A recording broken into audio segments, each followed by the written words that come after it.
आज के इस वीडियो के अंदर हम बात करने वाले हैं ई पासपोर्ट के बारे में। जी हाँ दोस्तों, पासपोर्ट को बनवाते हो तो पासपोर्ट अब आपको ई पासपोर्ट के तौर पर मिलता है।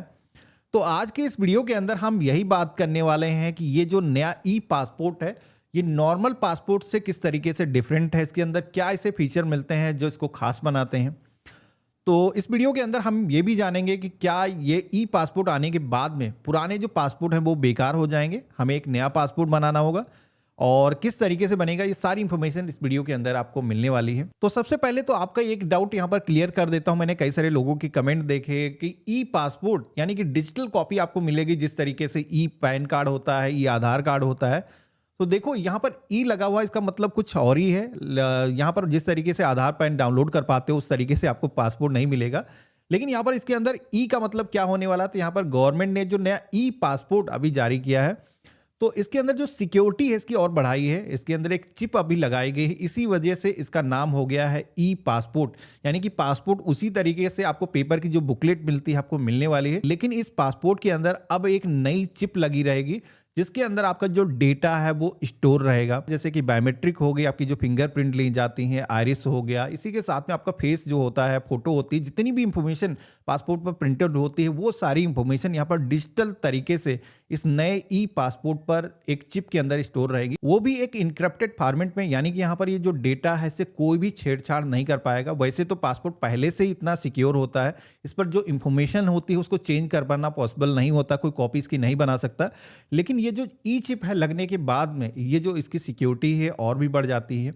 अब यहाँ पर इस पर जो चिप इस्तेमाल की जा रही है वो RFID चिप होगी। यानी कि इस चिप को किसी भी तरीके की कोई पावर सोर्स नहीं चाहिए होता है, ये अपने रेडियस में आने के बाद में एक्टिव हो जाता है। तो यहाँ पर ये जो चिप है इसी के अंदर लेमिनेट कर दी गई है। आप फिजिकली अगर आप देखोगे तो सेम पासपोर्ट दोनों दिखेंगे, मेजर कोई डिफरेंट नहीं दिखेगा। लेकिन नया जो पासपोर्ट ई पासपोर्ट होगा जिस पर सिंबल बना होगा, तो उसके अंदर एक चिप लगी होती है जो कि RFID चिप होगी, जिसके अंदर आपकी जो डिटेल है वो डिजिटल तरीके से स्टोर रहती हैं। तो यहाँ पर ये जो ई पासपोर्ट है इस वजह से यहाँ पर ग्लोबली इसको आसानी से हर कंट्री एक्सेप्ट करेगी और इससे आपका जो टाइम है वो भी काफी बचने वाला है। कई सारी कंट्रीज के अंदर अभी ई गेट बनाए जा रहे हैं, जैसे कि आपने देखा होगा डिजी यात्रा करके अभी अपने इंडिया के अंदर भी डोमेस्टिक या फिर इंटरनेशनल कोई भी फ्लाइट लेने जाते हो तो गेट पर सिक्योरिटी चेक पास करने के लिए जो पहले हमें काफ़ी लंबा वेट करना पड़ता था, डॉक्यूमेंट वेरिफिकेशन कराने पड़ते थे, वो भी डिजी यात्रा एप्लीकेशन ने काफ़ी आसान कर दिया है। यहाँ पर उसी तरीके से यहाँ पर ये पासपोर्ट होगा, इसमें आपकी जो इंफॉर्मेशन है डिजिटल तरीके से सेव है।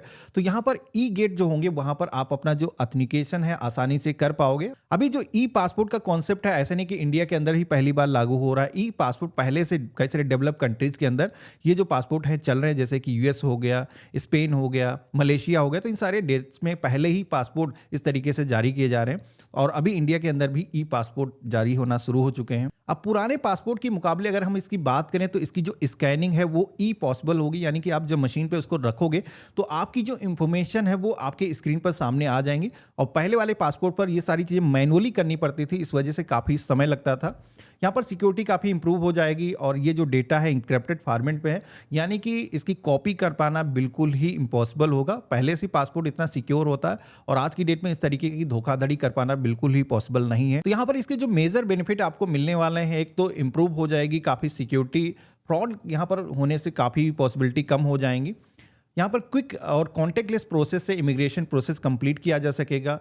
ग्लोबली हर कंट्री इसको एक्सेप्ट करती है। आपका जो पर्सनल डेटा है वो भी इस पर डिजिटल तरीके से इनक्रिप्टेड सेव रहता है, तो इसकी एक तरीके से कॉपी भी होना इम्पॉसिबल होता है। डिजिटल आइडेंटिटी वेरिफिकेशन इसके जरिए किया जा सकता है। तो ये सारे बेनिफिट आपको मिलने वाले हैं। अब बात करते हैं कि ई पासपोर्ट का जो कॉन्सेप्ट है आने के बाद में क्या पुराने जो पासपोर्ट हैं वो बेकार हो जाएंगे, क्या हमें एक नया पासपोर्ट बनवाना होगा।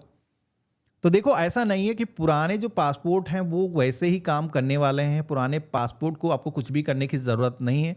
अगर उस पर अभी वैलिडिटी डेट है, कुछ सालों तक अभी वैलिड है, तो आप उस पासपोर्ट को इस्तेमाल कर सकते हो। यहाँ पर ई पासपोर्ट के अंदर आपको इमीडिएट अपग्रेड करने की ज़रूरत नहीं है। पुराना पासपोर्ट वैसे ही पूरी तरीके से काम करने वाला है।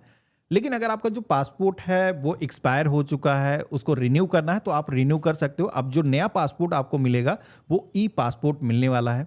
या फिर कोई नए पासपोर्ट को अप्लाई कर रहा है, उसके पास में पहले से कोई पासपोर्ट नहीं है, तो अब वो अगर पासपोर्ट के लिए अप्लाई करेगा तो उसे ई पासपोर्ट मिलने वाला है।